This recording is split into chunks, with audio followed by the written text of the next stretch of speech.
Welcome to this Cognition Education video blog. Today we are talking about our innovative approach to professional development with a specific focus on lifting literacy progress. It's called Te Whakahaere e Te Reo Mā Tātene, Leading Literacy. I'm Del Costello, I'm a PLD consultant based in Auckland, and it's my pleasure to introduce Rebecca Thomas, who's a PLD consultant from our Taitokoro team. Morena, Rebecca. Kia ora tātou. And Dr. Shaun Hawthorne, who is our Director of Programs. Kia ora, Shaun. Morena, Del. It's lovely to have you with me today. At Cognition, we design, develop and deliver and evaluate PLD support in a broad range of disciplines right across schools in Aotearoa. So Shaun, Rebecca and I, we lead our literacy team, and we'd like to let you know about our approach and the impact that this approach is having. So we thought it would be really nice to start off by talking about some of the things that we've noticed or that we hear or see when we go into schools when we begin to deliver. It's really about what's happening out there. Rebecca, would you like to start? Yeah, I'm finding that many of the schools that I'm working in, Del, all have a similar issue. And the common denominator seems to be that amongst the schools that I work in, that children aren't engaged with writing, and that's becoming a real frustration for teachers.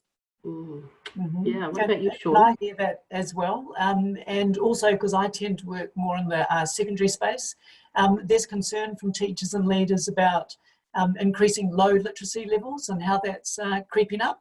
And I think, you know, that's supported. You guys may have seen that article came out 2 days ago from that recent research in New Zealand, where I think it says about 50% of our 15-year-olds are saying that they only read if they have to, and 25% are saying that they think reading is a waste of time. And that's a real concern for the secondary teachers that I'm working with. And I think especially it's a real concern today, because today more than ever we're in a very literate world, and increasingly, especially with the distance learning model in place, schools are developing a lot of content online in a digital format. You know, we're surrounded by digital text. So whilst this helps us to learn anytime, anywhere, sadly for me, I worry, because it means that if you've got a very low literacy level, well, then that's going to create a barrier for you being able to access your learning. Yes, and we all know, of course, that oral language or reo waha is the foundation of literacy learning. And what I'm seeing in the schools that I go into is that a lot of children are starting school without a strong vocab or strong oral language skills. And this is really providing them with some barriers to get on to literacy learning, essentially. We're also seeing it having an impact on behaviour in the classroom. So it's providing lots of challenges for teachers in many different ways. Yeah, and I think, you know, the research also supports that, Del, about the important connections between oral language and the listening skills that students have, and how that then leads to their kind of engagement for learning. And if it's not there, you know, that's really challenging. And I also think that whilst we have amazing teachers here in Aotearoa who are very aware of all of these issues, sadly, I don't think they've always got the tools to be able to support learners with language development, and that's something I think they need help with. Yeah, I mean, I'm not sure if you guys have had the same experience, but I often find that teachers and leaders, they go out to the market and they kind of look for, you know, what's the program that's going to solve their issue? You know, how am I going to improve writing or reading or oral language? And they look for the program as the magic bullet. And, you know, I think as we all know, you know, that just doesn't happen. Yeah. So let's talk a little bit about why we felt it was important to develop this approach and what it looks like. Sure. Yeah, well, you know, thanks, Del. So, you know, what we did, the three of us, you know, as we do always with cognition programs, is that we did a scan of the most recent literature about what's working. And there's been some really good recent reviews that have informed our thinking.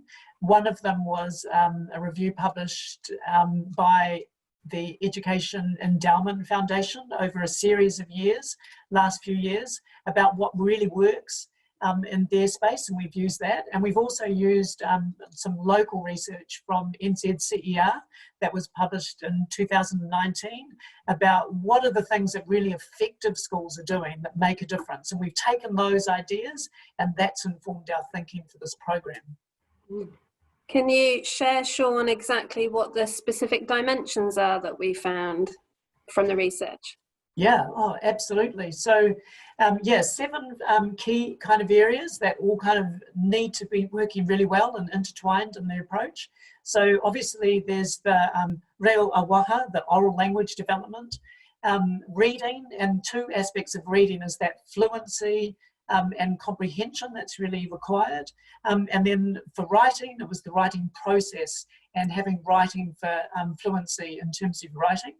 And then 2 other areas of that: assessment for learning skills, and ensuring that any interventions that we put in place are really considered to meet those needs of struggling students. So all 7 of those dimensions are integral for literacy learning, and they need to be valued equally, and they all need to be interlinked and reliant on each other. It's kind of like a DNA of what works for literacy. Yeah. It's also interesting that actually assessment for learning is a really key focus in the new priorities moving forward. Absolutely. Yeah, it's a critical element. So when we're thinking about the work that we're doing with this approach, let's talk about what are the key elements that we would see in terms of deliverables, I guess I'm talking about. Well, I know we've designed a simple but really efficient scoping tool that allows teachers to take a deep dive into the self-review process to look at all of those 7 dimensions of literacy. And by looking at them in more detail, it ensures that strengths of the school are highlighted, but also areas of need. And this can then give us a really clear focus on how we can build and design a program moving forward for them. Great. And all of our PLD approaches, you know, begin by getting a really good picture of what's happening in the school and in the community that we're working with. So we take that kind of lens where we really want to understand what are your needs, what are the needs of your learners in your community and your teachers, and we bring all of that voice from those key stakeholders together, and we work with you to scope out that program. And I really enjoy working for Cognition Education because I love that bespoke, unique, tailored to approach. And if we do it this way, it really ensures that we've got a literacy plan that supports all learners, and it shapes up a really nice long-term strategic approach for the teaching and learning of literacy for that school moving forward. Yes. So in summary, the work that we do is designed to be self-sustaining. It's about pedagogy and systems review. It's the big picture stuff. It's not about particular programs or resources or courses. It's about giving school leaders the confidence that the choices that they've made are fit for purpose, and that those choices are going to make a real difference for learning and literacy learning in their school. Yeah. So how can a school go about making this happen, Shaun? Well, I mean, contact us and we'll help scope out that program with you. And we'll help you do your PLD journal applications for the ministry, and together we'll be able to get started on this journey. That's great. So it's been lovely to share this new approach with you today. So it's goodbye from us. Haere rā.